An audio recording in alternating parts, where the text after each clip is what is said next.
Alors je vais vous expliquer pourquoi la Chine aujourd'hui était aux abonnés absents concernant les importations de matières premières agricoles. Alors la première raison, c'est le fait que la Chine, profitant probablement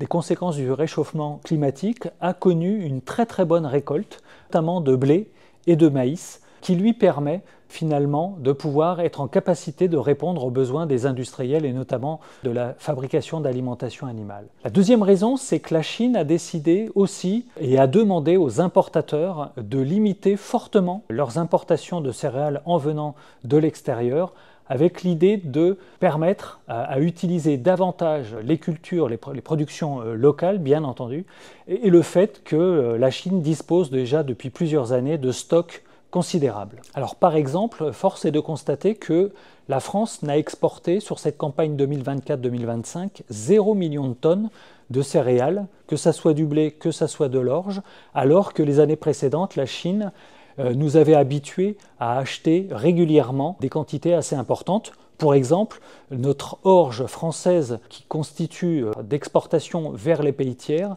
la Chine représentait 80% de ses parts d'exportation et aujourd'hui, c'est 0 million de tonnes. Donc on va voir, la campagne n'est pas terminée, mais effectivement, ça part plutôt difficilement. On peut avoir quelques doutes en fait sur cet objectif ambitieux d'autosuffisance donc à horizon 2032, en raison donc de l'artificialisation des surfaces en lien avec le développement industriel toujours particulièrement important et sur la capacité aux agriculteurs à s'adapter à cette logique de production et une forte atomisation de la production à aujourd'hui. Le fait de la faire évoluer à horizon 2032, qui est finalement demain, ça sera probablement quand même assez compliqué. Alors un autre point à souligner, c'est quand même la morosité de la conjoncture économique en Chine, avec une crise de l'immobilier qui commence à durer, et puis un comportement très attentiste des consommateurs, qui fait que la croissance économique en Chine actuellement est quand même relativement basse. Alors il y a des objectifs ambitieux également pour obtenir et d'atteindre pratiquement un taux de croissance autour de 5%. Bon nombre de spécialistes pensent que ce sera quand même très difficile à atteindre.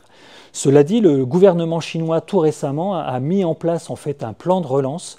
qui avait comme objectif bien entendu de relancer la croissance, de relancer la consommation et la consommation bien entendu de produits alimentaires et pour le coup ça pourrait potentiellement avoir un impact sur le retour de la Chine aux importations de façon plus massive comme elle nous l'avait habitué ces dernières années bien entendu.